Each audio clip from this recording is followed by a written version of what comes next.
I mean, you know, there would be no Yosef ben Yochanan if it had not been a J.A. Rogers, you know. He constantly keeps shining this light on this prestigious fact that these Europeans have all these black folks in their family tree, you know, which in 1930, 40, and 50 was quite a revelation. Okay, I mean, you know, as far as black folks are concerned, but we have to look at the psychology of our people in the 30s and 40s and 50s. You know, when the illusion of inferiority was alive and well in black folks' mind, you know. I mean, to be a little bit lighter than dark brown was somehow more prestigious than being jet black. You know, that's the kind of psychology our parents walked around here with, you know. And I had one of them light-skinned daddies. My daddy's light as that sister there with gray eyes. And this is his head. I look exactly like my daddy, except I'm dark brown. And he got in a cab. The only time I could see him project his pride or his ethnic, he got in a cab. Me and him got in a cab coming from downtown. And the white cab driver said, "Where you want to go, Mac?" I said, "Don't be calling me no damn Mac. My name ain't Mac. My name is Mr. Freeman, and don't you forget it." And the white dude said, "Oh, I'm sorry, sir. I'm sorry." You know, because if you look at my daddy quick, you thought you was looking at a white man, you know. If you look at him real good, you can see the brother coming up, you know. But he's an interesting man, and I truly regret that he did not get an opportunity to get the kind of education that his heart desired. He was almost completely illiterate. He could hardly read. But he loved law and he loved politics. When he died, he had 3 books. He had a dictionary, an encyclopedia, and 1 copy of Black's Law Book, you know. And he could hardly read, you know. But he was one of these street corner politicians and street corner lawyers, you know, sit on the street, you know, and kick it with the boys, you know, about what happened to so-and-so, because, you know, black folks been going in and out of jail since we were supposed to have been emancipated and proclamated, you know. So he was one of those kind of brothers. And it's interesting because he changed his name from Foreman to Freeman, you know. When he left New Orleans, he was a policy runner. He was a bank for the number house in New Orleans, or one of them, and 4 or 5 black folks hid it for about $30,000 apiece. He grabbed my mom and left town and changed his name. It's very interesting that he would choose the name Freeman, you know, even at that unconscious state of awareness, you know, because he had no cultural input that I knew of now, you know, because I didn't get a chance to talk with him as a young man. He died in my freshman year of college. But it's very interesting that he would choose such a liberating concept, you know. You know, he could have said Brown or anything else, you know. He chose Freeman. Okay, that's enough of my little life story. I guess we'll get started here. Are we clicked on there, my brother? We are on? Okay. Okay, this is the beginning of a 12-week course on Introduction to Moorish Identity. And the reason I'm using the concept identity instead of science or for all of us is to find identity. One of the major symptomatics of what's wrong with black folks in America in 1997, February, is the problem of psychological disorientation about who we are and what we are, and most assuredly where we are. So the first 3 keys we're going to deal with is going to be with identity. And identity begins with name. Now, I'm not collaborating, I am collaborating, I'm not contradicting the idea of the membership and being a part of the Moorish nation, that's important for us to have a collective consciousness idea. No matter where we are or what we're doing, we've lost that, and we've bought into just being Americans, and even with big money, it still is second-class citizenry in this country. You know, I mean, it doesn't matter. And we see that with what can happen to any black man, woman, or child in this country. Of course, it's gotten to be dangerous for anybody in America to be on the street. But thinking of Enos, whose parents were able to surround him with wealth, but they couldn't protect him, you see. And but they had the money and the prestige to do so, you know. Of course, I mean, you know, rich white folks' kids are dying too, so that's not really the major point.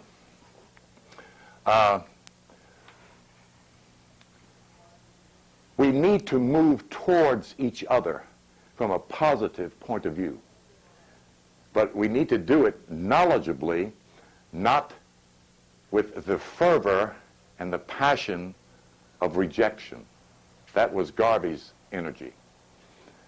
That's why it was possible for him to draw so quickly and so many.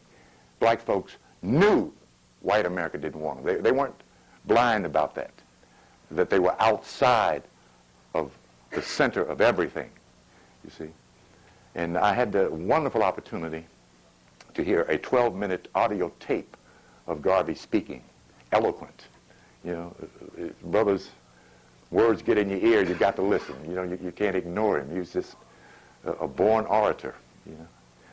But the energy was that of fury during his time, just as it was during Drew Ali's time. You know, black folks were angry. You know, we like to talk or point out the idea of hate and hating. That was not black folks' energy. They were angry about the stuff, you see. Maybe they could not define or distinguish the difference between hate and anger. But the problem, the energy, was that of anger, of being mistreated, you know, of being maltreated, and of being used and misused. That was the psychological state of the unconscious Moors of that period. And it still is alive in the unconscious level of our subconscious, as we saw with Rodney. You know, that was anger. That wasn't hatred. It was anger. You know, anger is a behavior, you know, that drives you forward, you know, if you don't check it, and can, as we've seen, can destroy your life. So the first thing we want to deal with is identity. Well, one of us is getting ready to write here, but first I should be writing identity. The important key about this concept is that identity begins with name, not color, not size, nor gender. And the problem of gender, it has been a religious problem for black folks in America as Christians. We have a male God only, you see, and that automatically put the woman, the mother, not way in the background, but way up under the pulpit, you know. And that has been a problem, and it's still a psychological problem for black women in America who own the black church. That's her church. She built that, you know. But she does not control it, because as far as the preacher is concerned, that's her Jesus. You know, she'll die for her preacher. She'll die for him. You know, black woman loves the preacher. That's what kept the black Christian church up. Okay, believe it if you don't want to believe it, but if you look at the count of congregation of individual and collective churches, the majority of dark-skinned, broad-nosed, thick-lipped Christians in this country are black women, not black men and black boys. Okay, that's who that church belongs to. Name is significant because it tells us about nature, about our nature. That's why all of the scriptures are filled up with all these remarkable names for God. Okay, as we talked in other classes, the Quran has 99 names, the Bhagavad Gita has 108 names, and the old Bible, the Torah, had 72 names printed. There were 72 different names in the Old Testament of the Judaic Bible. And then, of course, the New School, the Protestants, took them all out, and just put Jehovah in there. In some editions, they just put Lord, which brought it closer to the science of the scriptures when they did that. But the concept name is not nationality. It can become nationality if a people claim themselves as a nation. The important key we need to understand about this particular name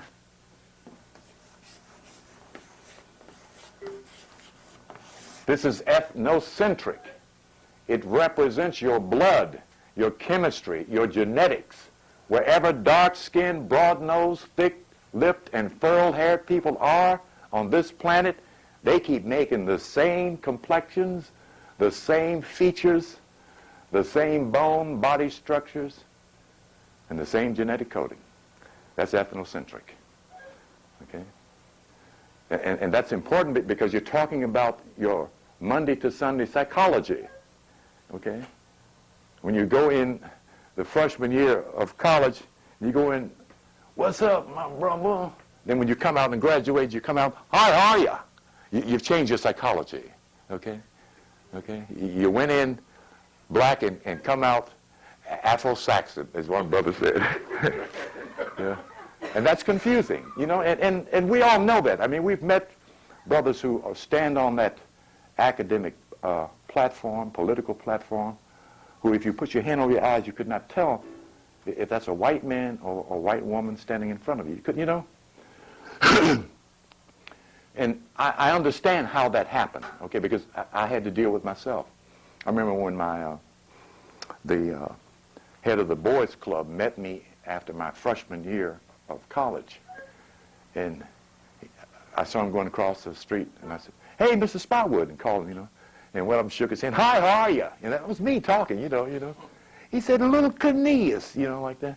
My goodness, you can articulate and you sound intelligent, That was the measuring rod for being intelligent, educated, or whatever concepts that fit some higher status in being a colored kid, Okay, so we understand the model of that was set up, that we were supposed to go through, and the fact that little or no teachers were paying any attention to Carter G. Woodson. There were a few around. I had one of these nationalist grade school teachers, Miss Moody, who played, what is it? I hate to see what's that song? Dun, dun, dun, dun. The evening sun go down. She called that the national anthem, Mrs. Moody. She was a music teacher. She's very, very Afrocentric, I guess would be an appropriate word even for then. She didn't say that, but she kept talking about our people, or it's in all black grade school, but she talked about our people, So, beginning at this point is for us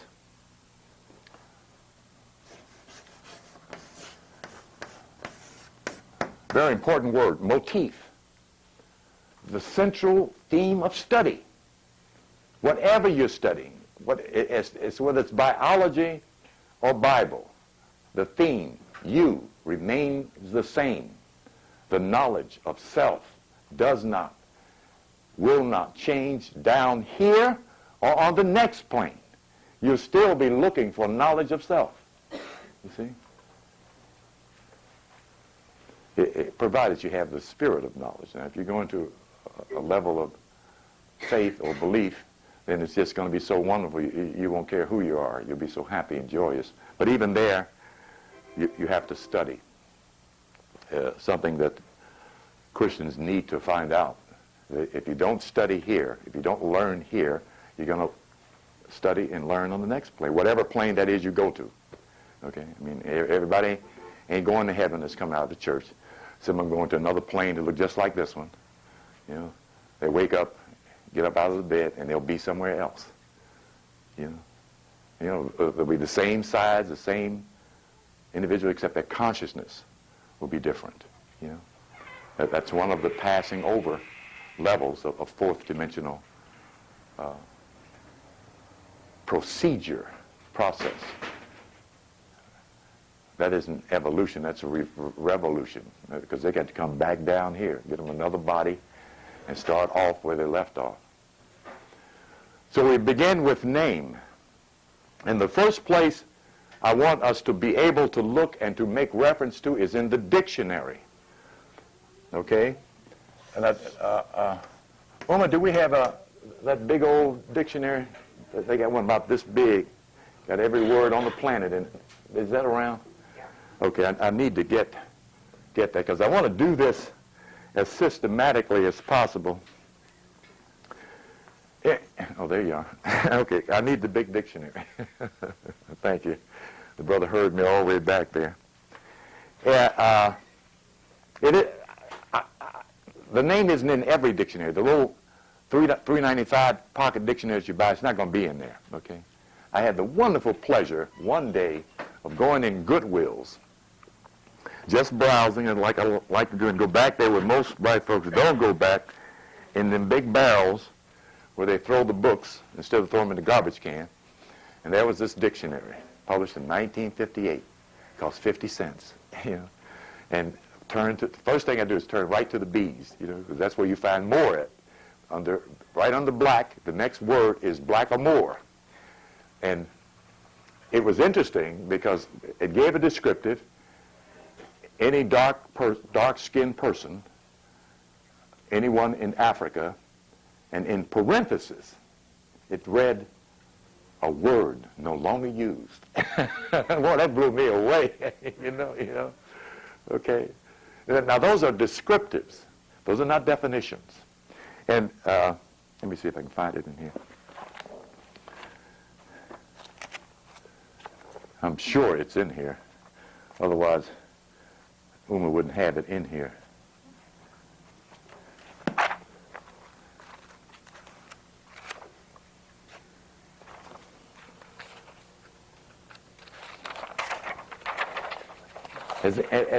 Have any of you all or some of you all read the word black in the dictionary?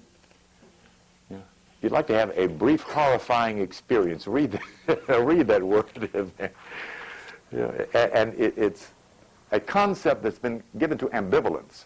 In other words, it has a positive side and a negative side. But most of it, you first introduces this negative stuff of what's wrong with black. Everything that's problematic in Western Hemisphere mentality is black, and everything wonderful is white.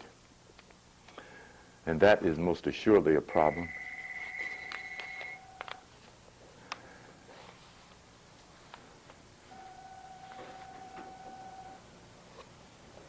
Of course, if you want to see the word black, you open the dictionary. You've never seen so many words with references to black. Let's see here.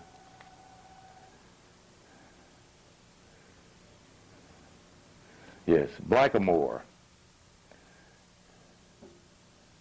Alter of earlier black moor, black plus moor, earlier form of moor, a dark-skinned person, a person belonging to a darkly pigmented race, especially Negro.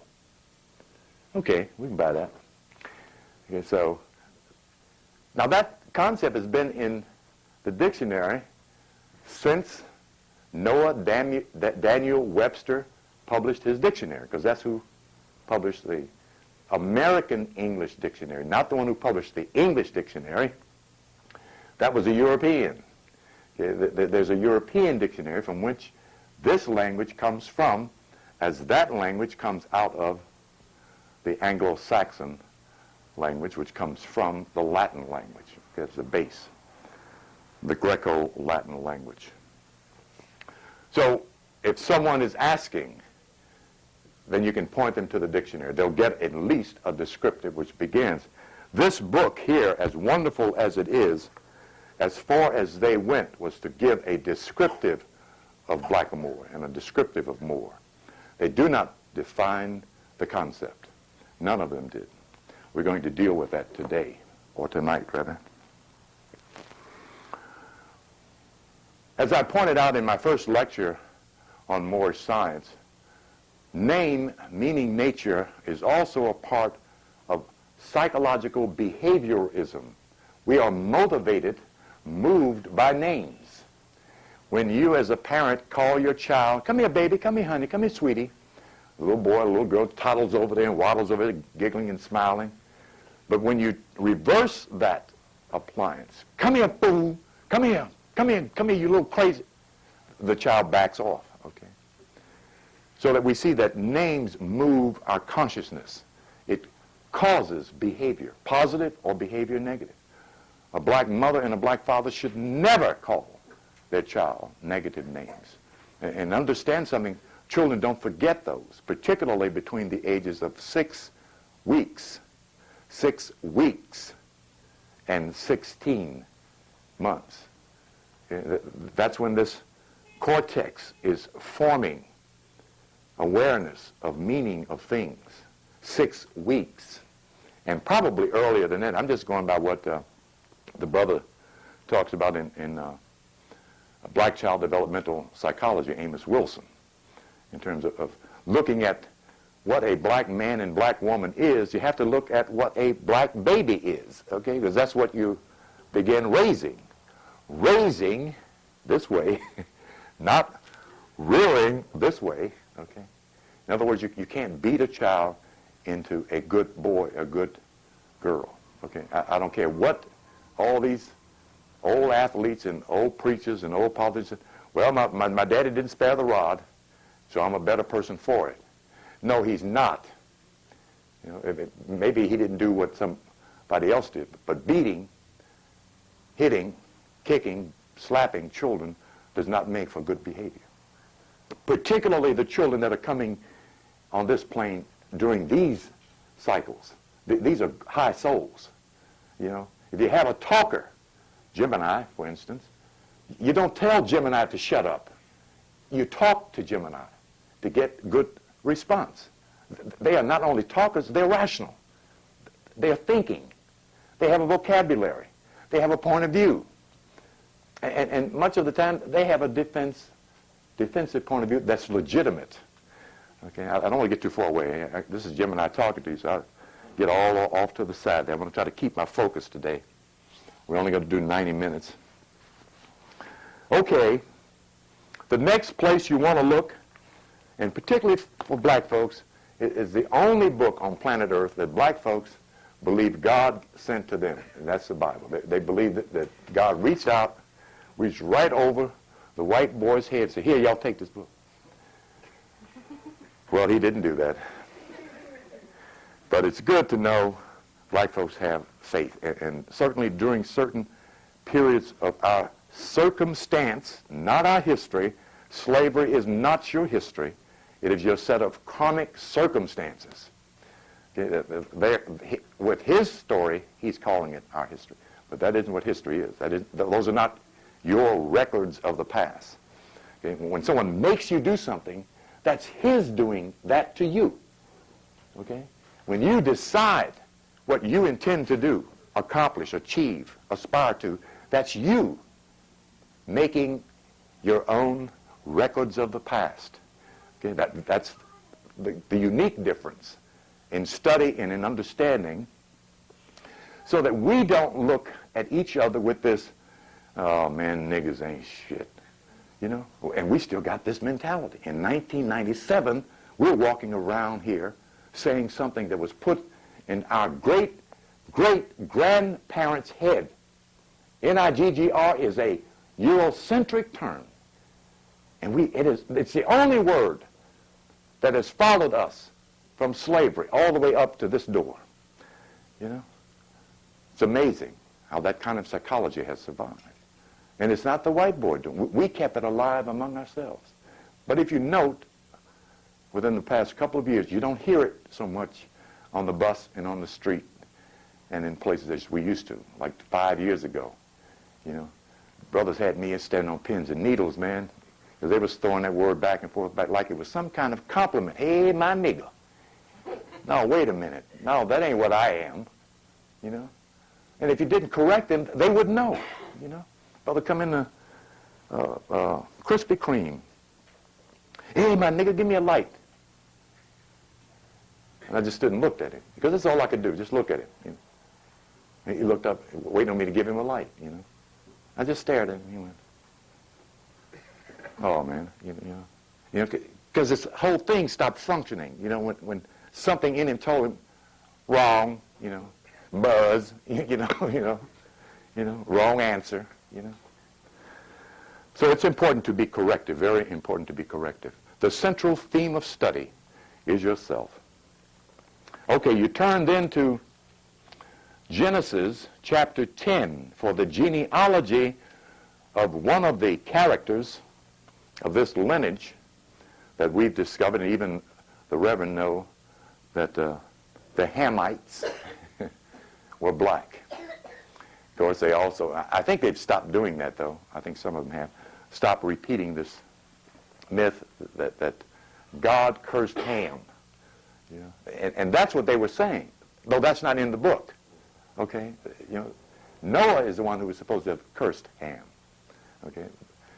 But when you pick up a book on ancient Egypt and the secrets of the pyramids and the secrets of Egypt and the history of Egypt, you wonder what they're talking about in terms of curse. But of course, the concept curse means consequence.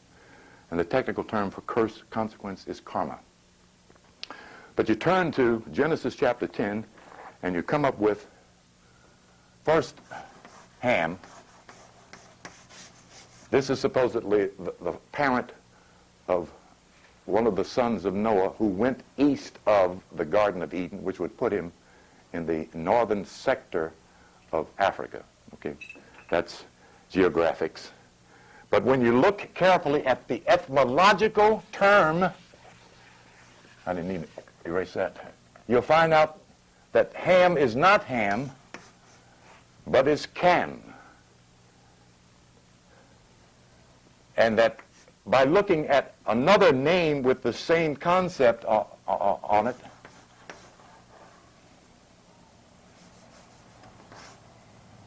oh, let me do this.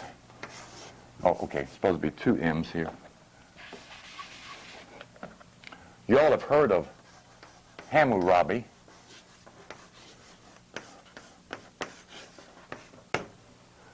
Whose name was Kamurabi. Okay. Here again you find Moor. There's also a name in the scriptures. I pointed this out in one of the classes. Most folks pronounce it Hammer. That's Hamur, which is, again, Kamur. Okay?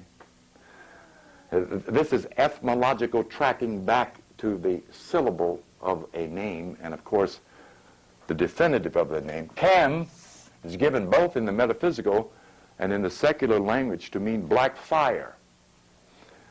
And of course, Moor, which is not given in the dictionary or the metaphysical dictionary in name, but in descriptive, means Lord of the earth. We'll get to that in a minute. So that we find this individual Ham who gave birth to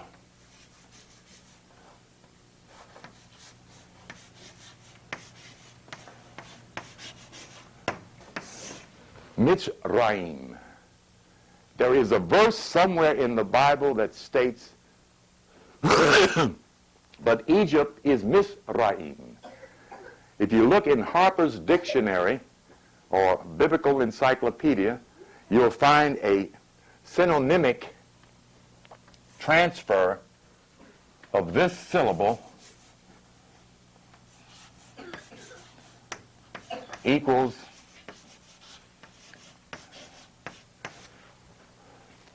Egypt. Okay? In other words, this concept, Mizraim, is the Hebrew translation of Moor. M-Z-R is Moor. Pronounced in the old language, if you will, Moors. Mizraim. Okay? Biblical. Then, of course, finding what you can is now being made available in history. Will bring us to the connection of the records of the past, that our ethnocentric name is Moor. These do not verify it as ethnocentric, even though Pimento Bay does talk about ethnicity in a wonderful chapter, but he doesn't define it. Okay? Names need not only to be described, but also to be defined, because name, in reference to nature, tells you about function, how you function, mentally, spiritually, and biochemically. That's the significance of every name, of anything and anybody, any planet, any solar system, any god, and so forth. Tells you how that individual person, place, or thing functions. So that we're able to move away from the idea of cataloging things in this great lump of, quote, we're all the same. And biochemically, that can be shown in the blueprint. You know, we all have arm, leg, head. But when you get to the inner, there is this unique difference that has cost us dearly, this unique difference, this wonderful substance that has no death in the black body, called melanin, okay, is what colorates the skin, the hair, and the eyes. One unique factor that needs to be pointed out: the majority of human beings on this planet have dark eyes, black eyes, essentially. The majority of human beings on this planet have black hair. Okay? That's your biochemical makeup with the addition of melanin. The, quote, white Asian is light skinned because he's in a northern climate. When you're in a northern climate, the melanin ceases to colorate the skin because it keeps the body warm. When we are in a cold December, hell, I get lighter. You see? Because the melanin that keeps making dark brown skin starts keeping my body warm. Okay? And we can tell that, you know, hell, just pull up your sleeve. Your hand is dark brown and your arm is light brown. I mean, you know, that's simple. Okay? The important factor about the melanin scheme of biology is that it shows without question, as Leakey pointed out, the origin of human being was a black woman. And the reason we know that is because all children come out of a woman, including Adam, as quiet as Christians try to keep it. Thank you. A little shot of gin here.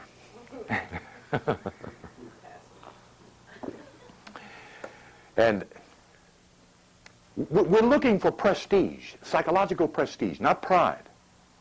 Pride is faith without knowledge.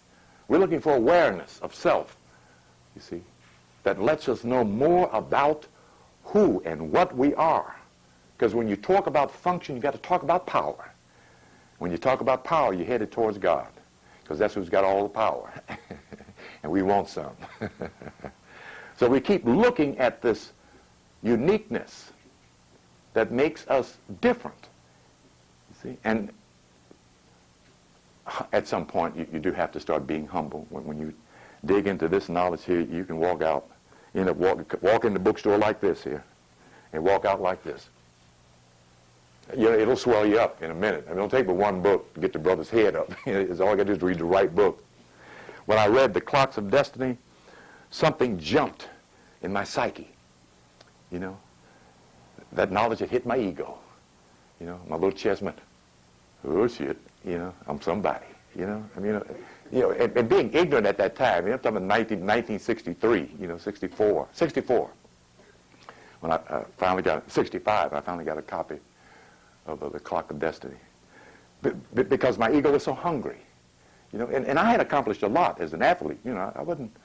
You know, I could throw it down in there. You know, bounce that ball, but it doesn't bring up the balance of human dignified psychology. Basketball doesn't do that. You know, we see that in the performance of Dennis. You know, here's a man who does not like himself. You know, a black man who doesn't know himself. With all, and got a, you know, if he put his money in his back pocket, his butt would be this big, you know. But we can see that here's a man who doesn't like himself. You know, of all the people in that stadium, he kicked another black man. Isn't that interesting? You know, and the majority of folks in there are white. Yeah. So he could use one of these lectures here. I might send him a tape. You know, the brother in serious trouble. You know, he's on his way out of there. You know, but see, Hollywood has such an appetite for the unusual and the peculiar and the sick. They can market this brother. You know, he gonna make more money acting a fool than he has playing basketball. You know, they got a market for the ill and the sick. You know. Okay, let me get back here. Yeah, there goes Jim and I reaching out there in another area. Okay. So we have three areas to look for this concept, this name: the dictionary, the Bible, and our history. Then there's this other area behind the scenes, but when you get back there, you can't come out with it. That's the Masonic order. They'll tell you who you are back there, but then they go, you got to zip it up and throw it away. Can't talk about it. Can't tell nobody. You can't tell your children. You can't tell your mama. You can't tell your you can't tell nobody. Okay? That's the oath. Keep the secret. See? But the oath that the European Mason was taking is don't tell them who they are, because we need them for free labor. You see? Now, you know, that sounds biased. I mean, I'm beginning to sound like Elijah Muhammad, but Elijah had a lot of truth going for him, you know. You know, he just was not educated and did not have the cadre around him to do the research. The books were there somewhere, you know. J.A. Rogers was around. This whole Harlem History Club was around when Elijah was out there, you know. If you look at this one picture, and here's Elijah Muhammad standing up in the back of this group of Moors. Drew Ali standing out front. They're up on some steps. In the upper right-hand corner, with a fez on, this little short, light-skinned man, Elijah Poole Bey, belonged to the Moorish Science Temple. You know, and the pictures don't lie. You know, though the Muslims would say, no, brother, no, but you know, they didn't want to admit it. You know, but that's who was out there first, was Drew Ali. When I say out there, I mean out there where you and I and our parents could reach him. They could not reach the master who first went and got the knowledge and then made it accessible to the privileged among black folks. Benjamin Banneker Bay, okay, the first black scientist in America. It was, as far as the Masonic order was concerned, that was Jesus. They treated him like God, including the European had to bow to the brother. The brother's spirit was so big. He couldn't get a charter here. He had to go to England to get it. You know? And they treated him with royalty. Now, you can read that story about his life. Of course, it's doctored up and it's reversed. He was born of a black father and a white mother. His black father was his mother-to-be slave. And the big brother laid them big lips on her and carried on in the bedroom, and she carried him on out of slavery. That's how he got free. You know, it went into Maryland. So Banneker was born a free man. Okay? We talk about a great soul reincarnating. We ain't got no books on reincarnation. You know, we ain't got one book on all these great souls. I'm going to tell y'all something really wonderful here at the end of this class here, something the Spirit gave me about these great souls. The only one that speculated about that is Yosef ben Yochanan. And when he talked about Dr. Martin Luther King being one of the old pharaohs and a few others, if we wonder where these ancient souls are, they've been through here, and some more coming, The problem is can they get through it intact, Michael Luther King almost didn't make it. His father bent him into the pretzel of a preacher instead of prophet, because that's what his chart says he is, or was a prophet. And more than that, because he was a visionary, one who came to foresee, foreknow, and foretell the future. But his daddy put him, get in my shoes and walk behind me, And he tried to get out of it by changing his name and bought a martyr's name. Interesting, isn't it? Martin Luther. And then followed a martyr, Jesus Christ. Really interesting. Okay, we should be further along here than this, but my Geminian qualities won't let me just make a statement and go on. Okay, so we have this concept. Now, as I mentioned here, as far as these brothers, and as wonderful as this book is, took the concept, was as far as Greco-Latin language.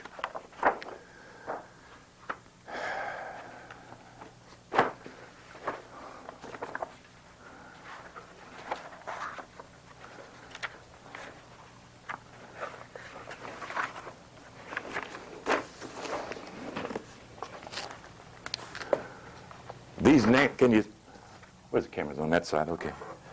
Zoom in on that, my brother, so they can get a good picture of it. Can you all see those names from back there? Different ways that the name Moor can be spelled, okay? With the O, or with an A, and as the Empress points out, with a passion, it's spelled with a U, brother. And it can be, okay? It can be. This is as much more as anything else. In fact, when you get back into the etymological concepts, and you look at La, Moor, Ria, it certainly connects us to that antiquity, okay? But this name is in the legendary, okay? Even the whiteboard did not fool with this. He didn't even say he was from Lemuria, Blavatsky put us there politely, Of course, she was saying there was such a thing as a black Caucasian, so she was having problems too. Okay, this hieroglyphic is what I found. The Spirit gave me. I won't say I found. The Spirit gave me this. Picked up one of Budge's books and just opened it, turned right to it. But I've been praying for it. I don't know how y'all been dealing with this stuff here, but I've been walking up the street. I spent 15 months in the Cleveland Library, one of the best research libraries in the country. 15 months every day, and was mad because it wasn't open on Sunday. So I was having quite a religious experience with this history. I mean, it's just wonderful when you find it, And I was praying, walking the street going, I sure hope it's in one of the books, man. I was going to, that's where my mind was going, when I found this copy of one of Budge's books. This particular glyph looks like the wave of water, but the important thing about water is to understand that in water is electricity, and in electricity is mind or consciousness. So this is representing mind. This is found in the book, The Mystery of Sirius. This one glyph as in Omo, magic word or power of the word, okay? So this is both the power of the spoken word and thought, okay? This is what Budge gave as a definitive for this glyph transliterated. He only gave the consonants, MR, because it doesn't matter what vowel you put in there, it's still more. Mir, mar, more, more. Mir, it's still more, okay? He gave captain, president, and governor, okay? Behind the closed door, it is already known, it means Lord of the earth. One way to verify that as a concept is to turn to Genesis 42, verses 30 to 33.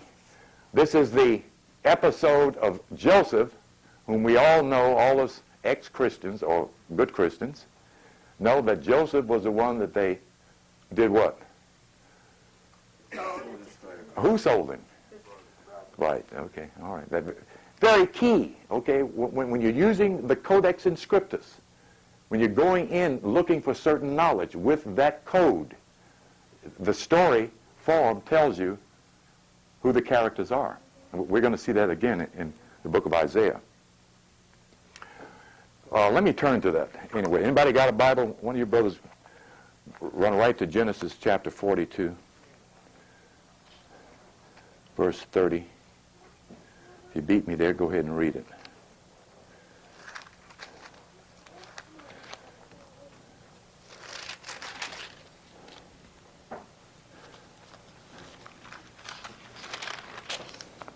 Okay, I got it. Now this is after Joseph had been in Egypt for a considerable length of time and had been put in prison. Okay? First he was sold as a slave, then imprisoned. Okay?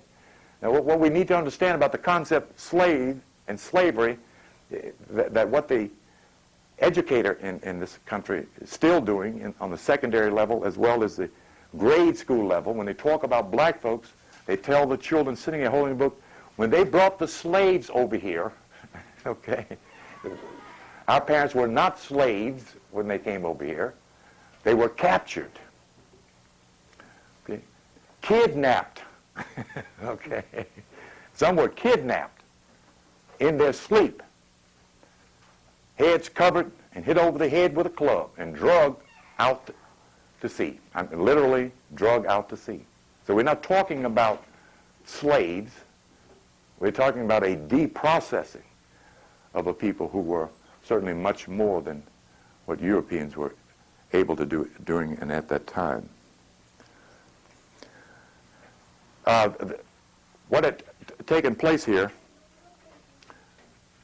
the other brothers of Joseph had been sent into Egypt to get some grain. They had run out of grain in Jacob's homeland or territory, so they sent his other brothers, okay?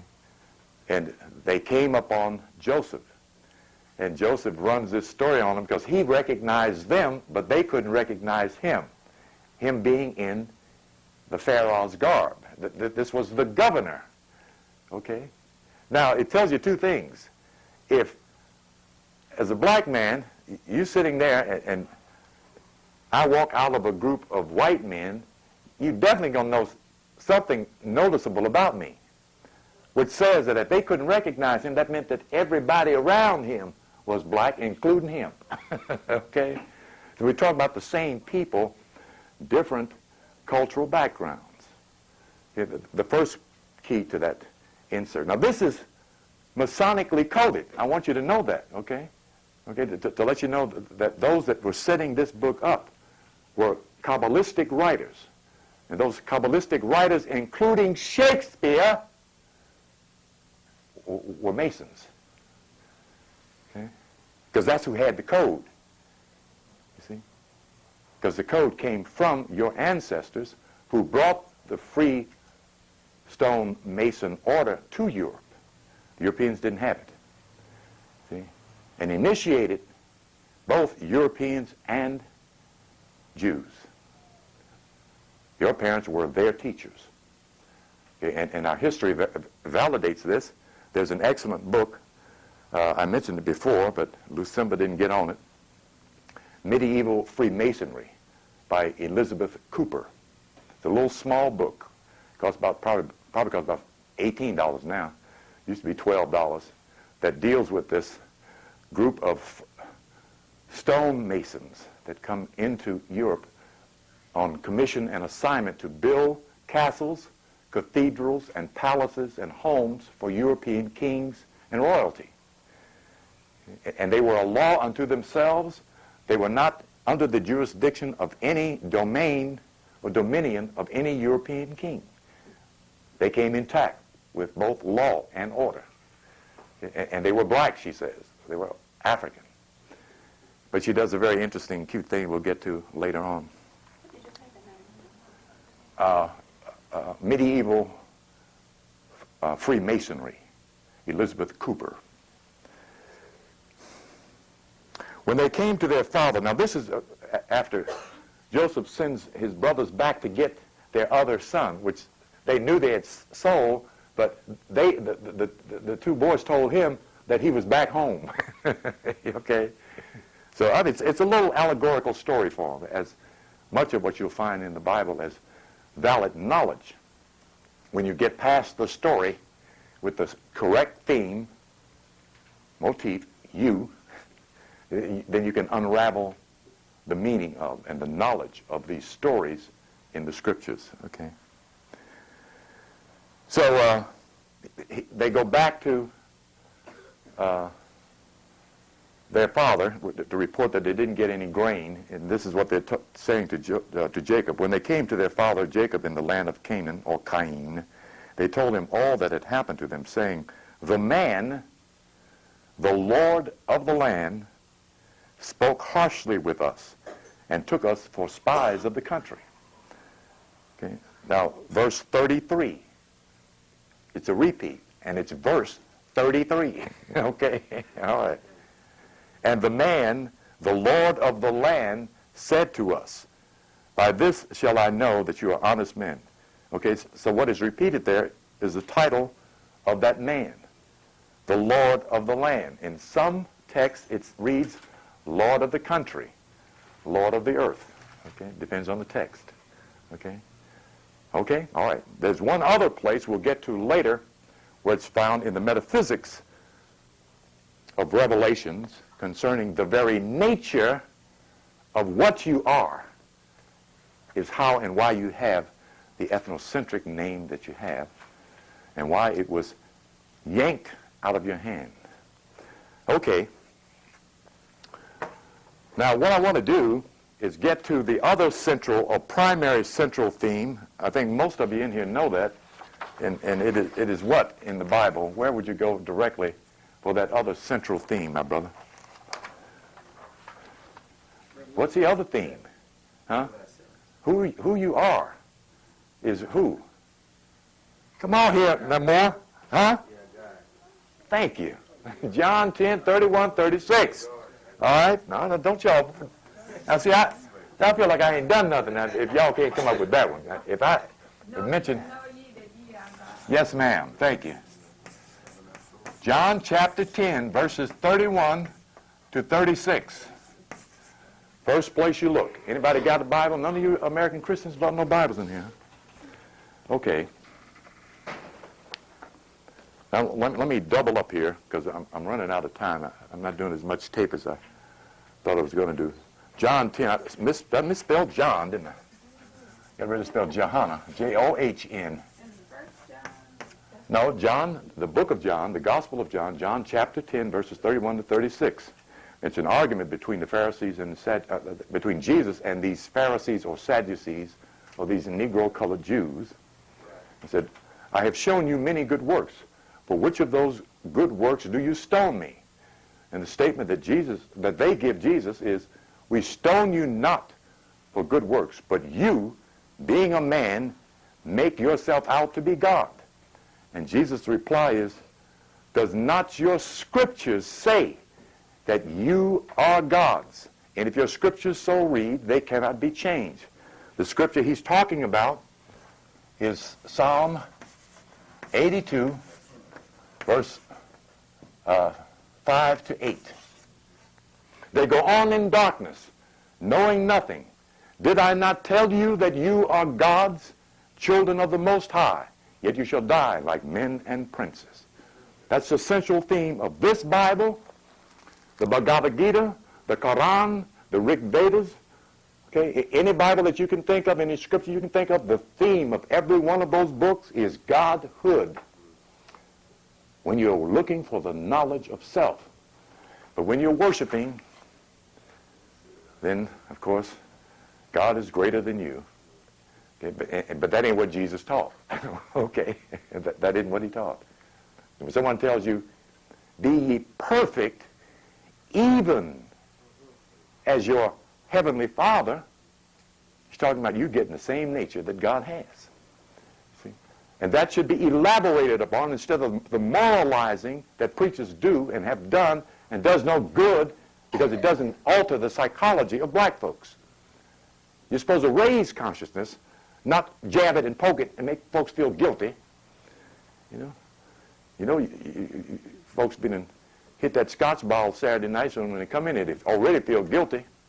But you're supposed to make them feel better, higher, by knowing more of what they are. You see? Sister in Cleveland come out of church, been in there. The Baptist folks stay in there 4.5 hours.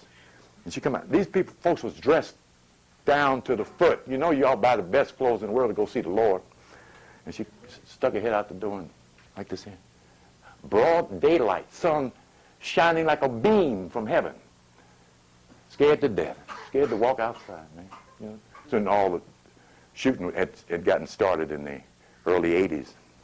And drug boys were sitting all on the church selling drugs, Preachers scared to come out there and tell them to get off my steps, That's where they sold drugs at in Cleveland, on the church steps. Because they had so many churches, 5 huge big churches on one street. Psychology. Okay. So that we know what the central theme is. It's you. That is not going to change. It takes nothing away from God, the universe, and certainly not Jesus. But it gives you what you need, because what you are is what you need. Okay? Before we get into the science, I want to give a brief synopsis of the history of the Moorish Science Temple and what Drew Ali gained as a spiritual commission to do. There's some biblical statements in his little booklet titled The Quran Circle 7. Now the first thing you need to note about the word Quran is that,